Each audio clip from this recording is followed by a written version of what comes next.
What's up, 12 Cab? I'm Sergeant First Class Talamantes. I'm the Brigade Master Fitness Trainer.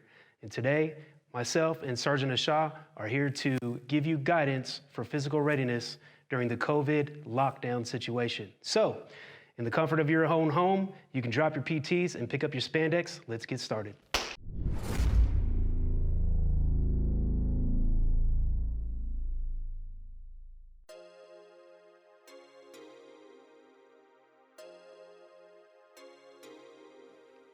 Initially, I want to talk about physical readiness.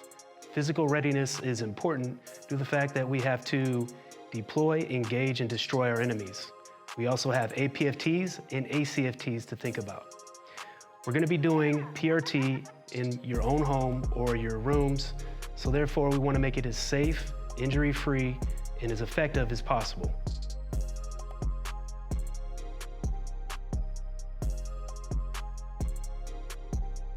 Now we're going to get into a topic that's near and dear to everybody who's in the Army's heart. Oh. Is there a toilet nearby quickly? Do you mind? Whoa. Let's get back on topic. Safety, people, safety. Safety is near and dear to everybody's heart in the Army. You know that, come on. So, number one, limitations. Do only what you can do. If you are on profile, permanent, temporary, make sure you are actually using weight or doing exercises that you can actually do.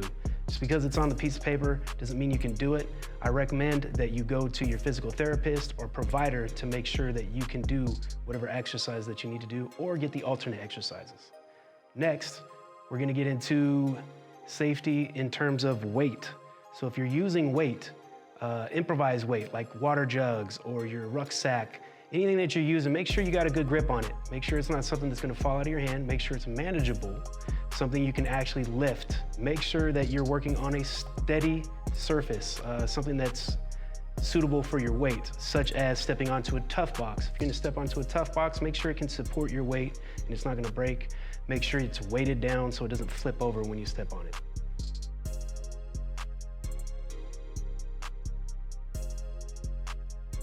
Fundamentals for any kind of physical training that you are doing is important. There are a lot of errors being made when people are doing PRT. Of course, this is one of the biggest subjects that we learn going through the Master Fitness Trainer course, is posture. Posture is going to be the first fundamental we go over. Posture is important because it keeps your spine straight and it keeps everything in a line where it's supposed to be and strong. So, for instance, if your back is curved when you're doing deadlifts and you're using your spine to lift things as opposed to your legs and your core muscles and your shoulder muscles, you're gonna hurt yourself. You're gonna hurt your spine. You're gonna come up with back injuries. So posture is very important. First thing you wanna know about posture is it's not just the way you stand. It's part of what you do. It's most of what you do. So the first thing you wanna do, you can put your feet together, you can put yourself against the wall, make sure your heels, your glutes, your shoulder blades in the back of your head are on a wall, and line it all up. You'll feel your spine in there, lining up.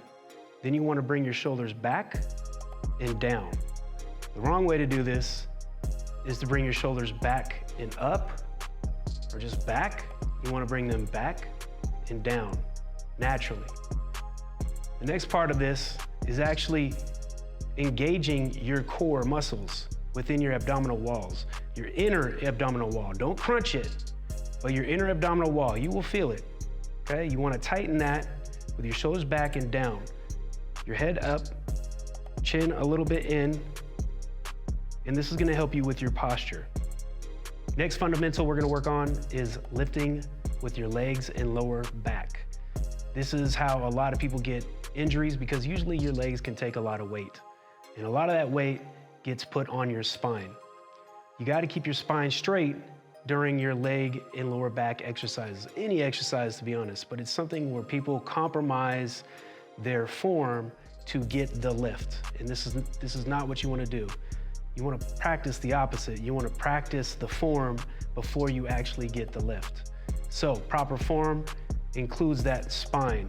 The spine is your vertebrae stacked on top of each other. And as long as those vertebrae are on top of each other and stay on top of each other, they're very strong. As they bend, though, they become weaker. So, in other words, if I'm doing a deadlift and I have a weak back, a loose posture, and I go down to grab the weight and I pull it up with my spine and my lower back, I'm going to hurt myself. So you always want to keep a very tight, straight back, straight spine. So when you go down to do that deadlift, you're going to keep everything straight. You're going to come down. You don't want to lift your head up because you're compromising spine, and you don't want to look too far down. You want to keep it neutral. You want to keep it straight. Grab the lift, come up, go down, come up, keeping a straight spine the whole time, keeping your shoulders back and down. Another thing to consider when we're lifting with our legs and our back is how we bend our knees. When we bend our knees, they actually bend outwards to where our toes are pointed. So if our toes are pointed in, our knees are gonna bend in. If our toes are pointed out, our knees are gonna bend out. What we don't wanna do is go against what our toes are doing and bend our knees inward when our toes are clearly pointed outwards or forward. These are things you don't wanna do. You can bend your knees slightly outward, okay, but you don't wanna do that too much. What you wanna do is try to keep your knees in line with your toes and bend your knees to wherever your toes are pointed.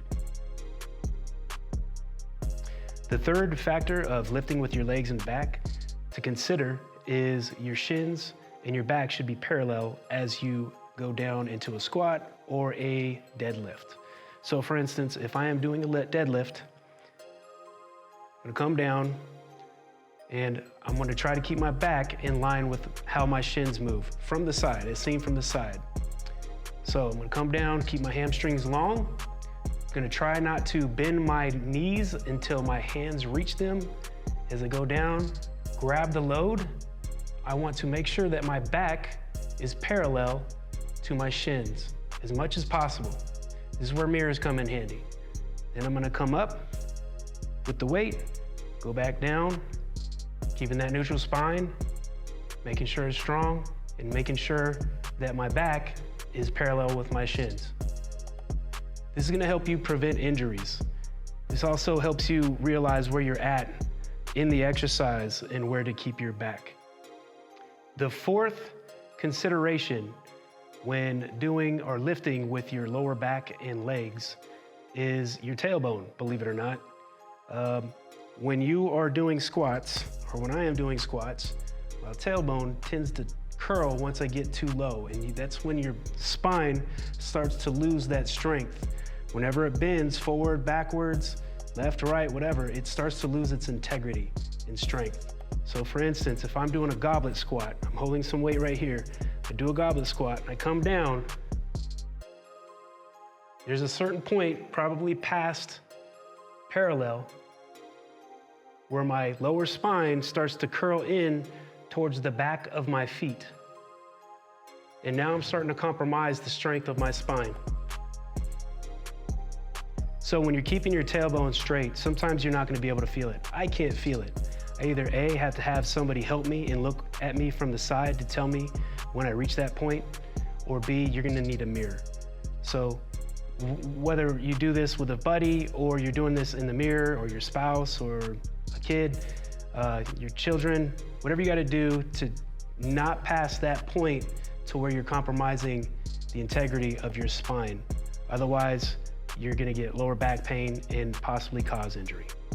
The third fundamental that I'm gonna be covering today is whenever you're pushing something or pulling something, whenever you're working with your arms, when you do push-ups, when you push something into a truck for a press, overhead press, or you're pushing something down, what we tend to do when we are in a gym working out is pull our elbows out and lift a barbell like this.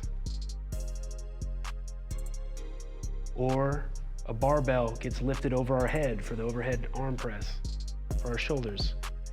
This is not a very functional way to lift.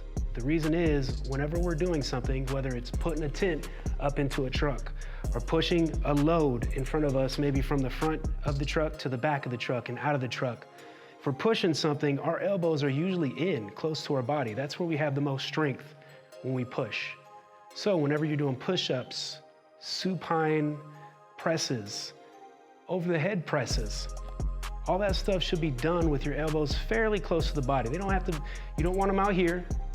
You don't need them in real close to your ribs, but about 45-degree angle, somewhere in between is where you're gonna want and have the most strength for pushing something.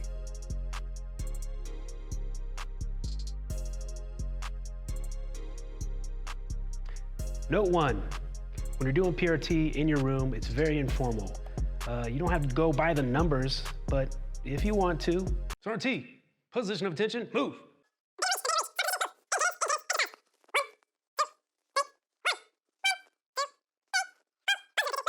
The rear lunge, the rear lunge. You can. Maybe you're an NCO trying to practice, whatever you gotta do, go ahead and do it that way. But you do not have to go by the numbers, calling cadence out to yourself in your room. Notes, number 2, reps, repetitions. Repetitions are gonna vary. When you're looking at the program and you're trying to figure out how many reps to do for, say, the preparation drill, that's a 4-count exercise.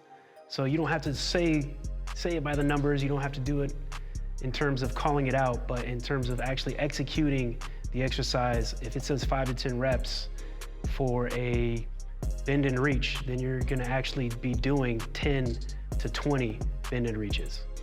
In terms of something like a single, overhead shoulder press, when you're going up and you're coming down, that's 1 repetition. That could be a deadlift, that could be the supine press, any of those exercises. Basically, it's a 2-count movement that's not a drill. The next one is like a single leg deadlift. It is a drill. It's also a 4-count exercise, and you're doing your left and right side.